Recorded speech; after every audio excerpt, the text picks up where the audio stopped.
जी, आज press conference या press वार्ता का मुख्य मुद्दा ये है कि हमारे प्रदेश अध्यक्ष और राष्ट्रीय प्रवक्ता सह युवा प्रदेश अध्यक्ष आदिल हसन आज़ाद साहब के आदेशानुसार अख्तरुल ईमान साहब प्रदेश अध्यक्ष उनके आदेशानुसार जो है सीमांचल में हम लोग सभी सीटों पे चुनाव लड़ रहे हैं।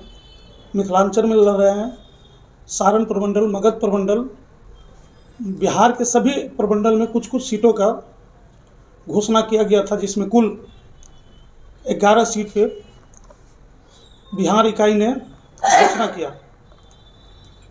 अभी फ़िलहाल हमारे प्रदेश अध्यक्ष और राष्ट्रीय प्रवक्ता ने मुझे बताया है कि MIM पार्टी जो है मधुबनी भी लड़ेगी, सीतामढ़ी भी लड़ेगी, झंझारपुर भी और समस्तीपुर, कुल मिलाकर पूर्व का जो घोषणा था कि 11 सीट पे लड़ेंगे, अब वो बढ़कर 20 सीट पे हो गई है और हमारी पार्टी जो है मजबूती से 20 सीट पे चुनाव लड़ेगी और हम लोग चुनाव जीतेंगे और हमारे पार्टी का मजबूत भागीदारी होगी बिहार से। और अगर कोई सवाल है आप लोगों का तो मधुबनी में कौन कैंडिडेट हो सकते हैं आपके, क्योंकि आप अभी मधुबनी में आके घोषणा कर रहे हैं कि मधुबनी में भी चुनाव लड़ेंगे। पार्टी का भी अब तक मधुबनी लोकसभा क्षेत्र हो या झंझारपुर लोकसभा क्षेत्र हो कभी कोई दमखम दिखा नहीं, न सड़कों पर न किसी कार्यक्रम में। कौन होगा कैंडिडेट? क्या आधार लेकर जाएंगे आप जनता के बीच में? देखिए, आधार हम लोग के पास में बहुत सारा है। हमारे राष्ट्रीय अध्यक्ष जनाब बैरिस्टर असदुद्दीन ओवैसी साहब जो है दिल्ली के संसद में गरीब, दलित, पिछड़ा वर्ग, अल्पसंख्यक वर्ग सभी के बात को मजबूती से रखने का काम करते हैं। हमारे प्रदेश अध्यक्ष अख्तरुल ईमान साहब बिहार विधानसभा के सदन में मजबूती से रखने का काम करते हैं।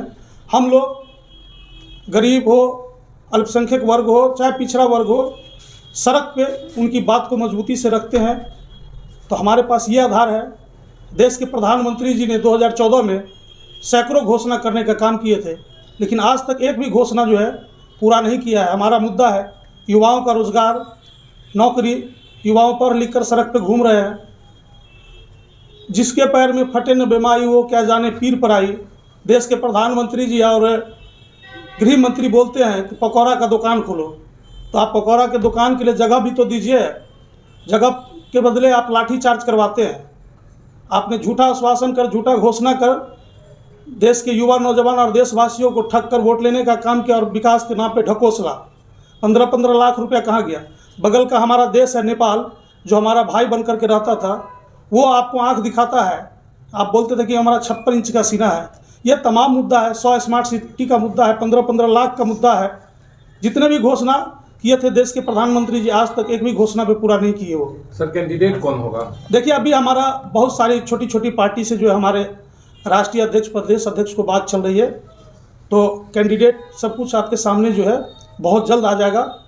तो क्या मधुबनी सीट जो है वो आप अपने चुनाव के चिन्ह पे लड़ेंगे या फिर किसी सहयोगी दल को मिलाने में लगे हुए हैं? नहीं, अभी तो हमारी पार्टी 20 सीट पे लड़ेगी और जब हमारा गठबंधन होगा तो हम लोग 40 सीट पे लड़ेंगे।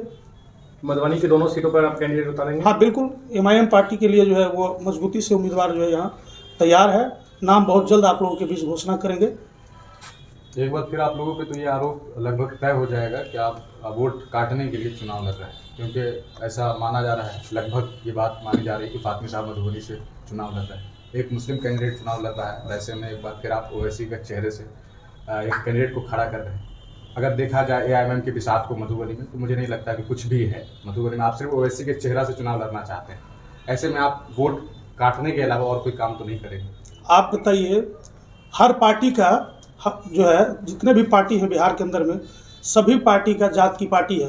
राष्ट्रीय जनता दल यादव की पार्टी है, VIP पार्टी सन ऑफ मल्लाह की है, हम पार्टी मांझी जी की है, तो फिर मुसलमानों की पार्टी क्यों नहीं? कुशवाहा जी की पार्टी है। मुसलमानों की पार्टी बनकर के चुनाव लड़ना चाह रहे हैं आपको जानकारी नहीं होगा, 1990 में लालू प्रसाद यादव जी ने आह्वान किया तो यादव उनके साथ, उनका जात जब साथ दिया था तो मुसलमान भी, अति पिछड़ा भी, दलित वर्ग भी, सब लोग एकजुट हो गए। उसी तरह पहले तो जो हमारे जात है, जो हम 20% आबादी हैं, वो एकजुट होंगे। हमारे साथ दलित लोग भी जुड़े हुए हैं, हमारे साथ सवर्ण लोग भी हैं।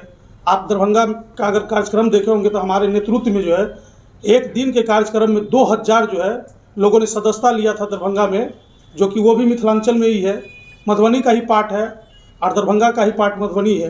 लेकिन सर क्या मुसलमानों का वोट लेकर आप क्या कर लेंगे, क्योंकि मधुबनी में तो सिंगल 20% मुसलमान है, जिसमें भी आप समेटने की कोशिश में लगे हुए हैं। आपने बताया तो मुसलमानों का पार्टी कोई नहीं था तो हम हैं। जितनी आबादी है मधुबनी लोकसभा क्षेत्र का 5.5 लाख मुसलमान वोटर है, और सिर्फ मुसलमान ही एमआईएम पार्टी में नहीं है, अभी दलित तो भी आपने कहा है जो खुद ही जो मुसलमानों की तो पार्टी फिर है। जब हमारा जात हमारे साथ मुसलमान एकजुट होगा तो ऑटोमेटिक जो है दूसरे जात के भी लोग, दलित वर्ग भी, अति पिछड़ा वर्ग भी, तमाम लोग जुड़ेंगे। तो क्या आप दलित को यहाँ पे टिकट देंगे, अति पिछड़ा को आप चुनावी सिंबल चुनावी मैदान में उतारेंगे? निश्चित रूप से अभी हम अररिया से जो है एक दलित हमारे लड़ेंगे, समस्तीपुर जो एससी सीट है वहाँ से दलित लड़ेंगे।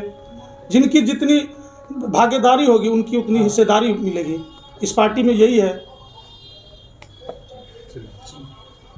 क्या नाम हुआ सर आपका? मेरा मोहम्मद कलाम नाम हुआ, संयुक्त सचिव बिहार, और प्रभारी भी हम मिथिलांचल में इस दरभंगा, ये मधुबनी और झंझारपुर।